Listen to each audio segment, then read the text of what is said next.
I'm here to talk about everybody's favorite subject, going to work.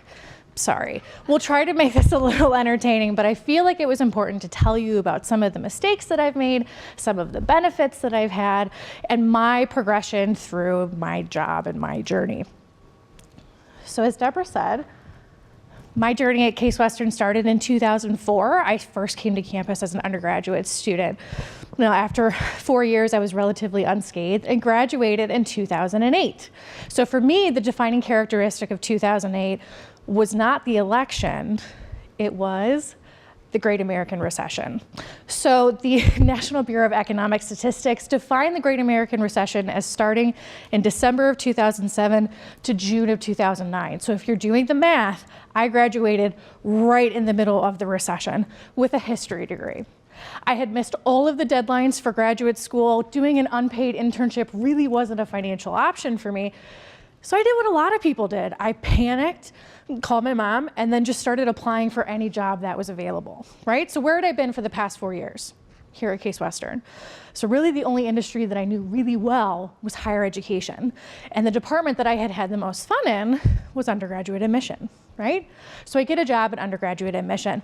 I'm able to call my parents 2 months after I graduate and say, don't worry, I got a job. It's a real one. I'm getting paid. I'm picking out health insurance. I have a retirement plan. Don't worry. I got a job with my history degree. I show up for my first day of work. I see my HR manual. I see my 10 days of approved vacation. I realize that fall break, winter break, spring break, summer break are now a thing of the past, but it's okay. I'm an employee and I have 2 new roles, right? I'm an alumni and I'm a full-time employee. I've never had those roles before. So for the past 4 years, I've been in class, I've been writing papers, I've been advocating for myself, I've been creating this personality that had seen the world in black and white, and then was turned into a person that had nuanced views, nuanced beliefs, nuanced ethics. I thought I was, top of the world. But that's not what Case Western had hired me for. That was not the role that they gave me. They didn't want me to talk about politics for 9 hours a day. They wanted me to work in undergraduate admission. So to be honest, the transition was not that hard, right? I was in a campus that I knew. I was talking to people that were almost my same age. And I had the answers to all of the questions, right? They just wanted to know what my experience at Case Western was like and how much I enjoyed living in the best city on earth, Cleveland. It was a very easy transition. So for me, what it spurred was that this job was not a stopgap. It was not a way to hide during the recession. It was not something to put on my resume so that I could go to law school, would have been my original plan. I loved higher education. I love the faculty, I love the students, I love the architecture. Give me a good quad, I am happy. I was like, okay, we're gonna explore this. So I moved to a little town called Ann Arbor, Michigan. I go to the University of Michigan, go blue. Right? We're in Ann Arbor. It's a public university, a multi-billion-dollar endowment, a student population of close to 50,000. This was higher education on steroids. I was going to learn everything that I needed to. I was going to have that big block on everything in my life. I get a job working in the Department of Athletics. Now, if you're not familiar with collegiate athletics or the University of Michigan, the University of Michigan is considered to be Division I. So in layman's terms, that just means they're very well funded, they're revenue generating, and students can get scholarships based on athletic ability as well as academic ability. So it's different from Division II and Division III. So it's just, in a word, competitive. So I start working in athletics. I'm not a student athlete. I am overwhelmed by the grace, the dignity, the intellect that these student athletes have, the pressure that is being placed upon them from the university, from the NCAA, from their parents, from the Ann Arbor community, from their significant others is unbelievable. But they handle it. They handle it with grace, they handle it with aplomb, they're humble. I'm having a great time, I thought. I'm working with them every day. We're developing curricular goals. They're reaching their learning goals. I'm sitting in one of the most beautiful, well-maintained, clean student centers, but it's only available to student athletes. I look out my window to the right and I can see the glow of Michigan Stadium, affectionately known as the Big House, which consistently seats over 113,000 people every Saturday for football games. I look to my right and I can see pristine baseball fields, plural, as well as a gymnastics training facility. I'm rubbing elbows daily with past, current, and future Olympians. I'm training people and working with people that are going to be celebrities in just a few years that are going to the draft. Why am I unhappy? This didn't happen at Case Western. When I was at Case Western, that was an easy transition, right? I'm in higher education, I'm working with students, I've got lots of architecture, I've got my beautiful quad. Why am I not okay with what's happening? Why am I feeling this isolation? It was the first time in my professional career I was experiencing a role conflict. I didn't know if what I was doing on a day-to-day basis was affecting the NCAA machine, the university machine, the student machine, my machine. Was I affecting all of them, none of them? Was I just being weird? Should I just be quiet and enjoy where I was? People would kill for this job.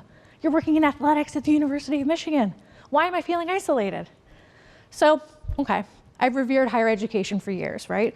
Let's do what higher education does best. We're gonna conduct a study, right? This is how we find things. With the research question of, are other people experiencing this issue? When they are transitioning between roles, between identities, are they feeling this isolation? Are they feeling like they don't understand what it is that they're supposed to be doing within the environment?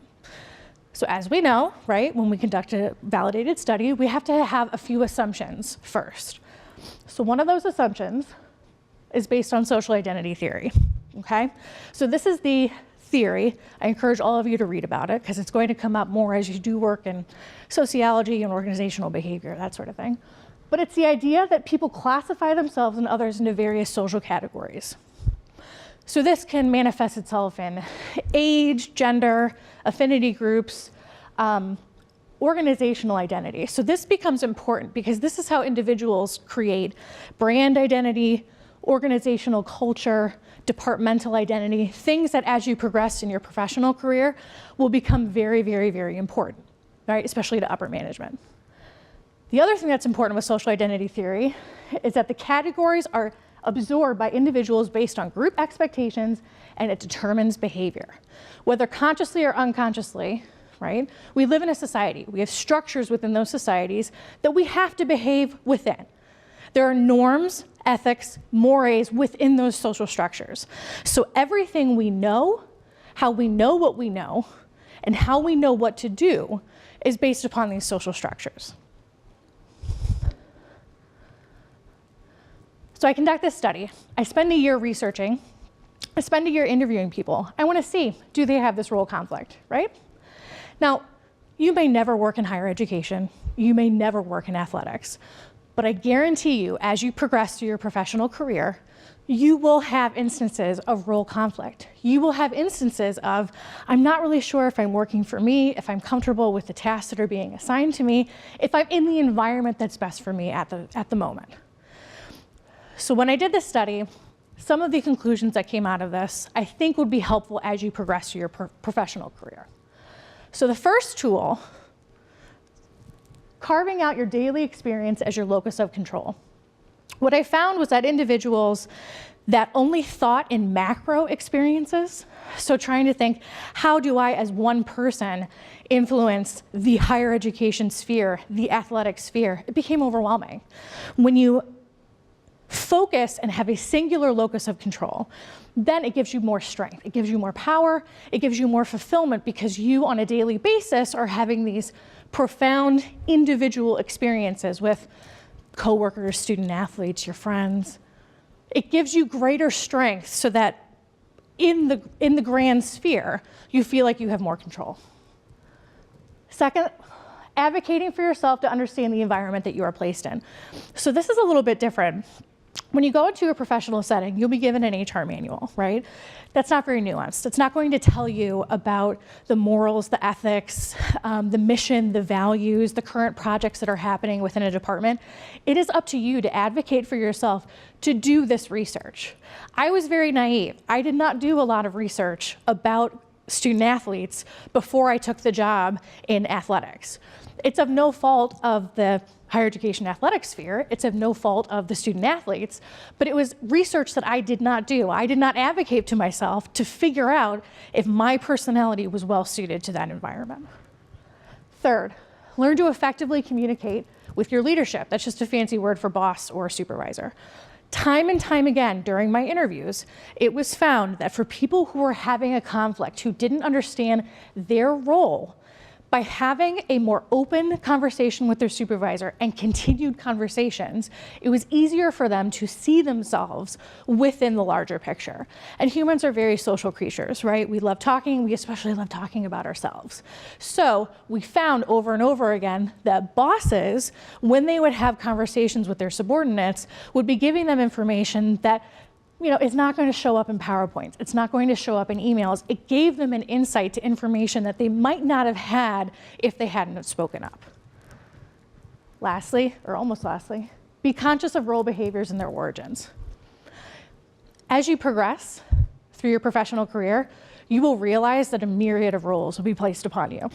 Every day when I was in athletics, I felt like I was part mother figure, career counselor, nutritionist, developmental coordinator, learning coordinator. All day long, I was given different responsibilities and different roles. But that's okay, because when you look at the social identity theory, you are constantly going to be having roles. They're constantly going to be juxtaposed with one another. They're going to be in battle with one another. But you don't have to stack them. You just have to categorize them. You will always have roles. They will always be flexing against one another, but it doesn't necessarily have to be a negative thing. When you have these myriad of roles, it opens you up to experiences that you might not have thought that you were going to have. And most importantly, and again, this came up a lot within the interviews, opening yourself up to difference. If I hadn't taken that job in higher education, I would not be on the path that I'm in now. If I hadn't allowed myself to fail, to be uncomfortable, to take a job that probably wasn't great for me, but to turn it into a positive experience, I would not be on the path that I'm in now. Do not make the mistake that I did, thinking that you have only one role. You will have many roles. They are all important, and they will all work together to create the ethical foundation that you need so that as you progress through your professional career, you're taking positions that apply to your values, your mission, your ethics, and your goals. You don't just want to be a cog in the machine, you want to be the machine. You want to be the engine, be the driver that's creating change within those departments in a way that you see fit. So I wish you the best of luck as you mitigate and understand the different roles that you're placed in, and I hope you have a lot of fun today at the 2017 Spark Conference. Thank you.